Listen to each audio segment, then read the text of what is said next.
సామెతల గ్రంథము 25వ అధ్యాయము 21వ వచనము.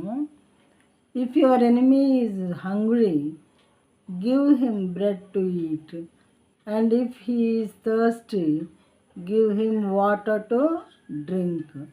నీ పగవాడు ఆకలిగొనిన ఎడల వానికి భోజనము పెట్టుము, దప్పిగొనిన ఎడల వానికి దాహమిమ్ము. ప్రేమ కలిగినటువంటి దేవుడు చూడండి, శత్రువుని కూడా ప్రేమించమని చెప్తున్నాడు.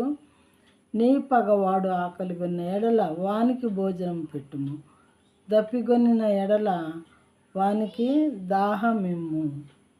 మనుషులకు అసాధ్యమైన విషయాలు దేవుడు మరి సాధ్యం చేసుకోండి, అలాంటి వారిదే పరలోక రాజ్యము అని చెప్పి మరి శత్రువుని కూడా ప్రేమించమని చెప్పుచున్నారు. ఇలాంటివి మనం ప్రాక్టీస్ చేసుకుంటే చేయగలుగుతాము. దాని మీద మనసే లేకపోతే అస్సలు చేయబుద్ధి అవ్వదు, చేయలేము.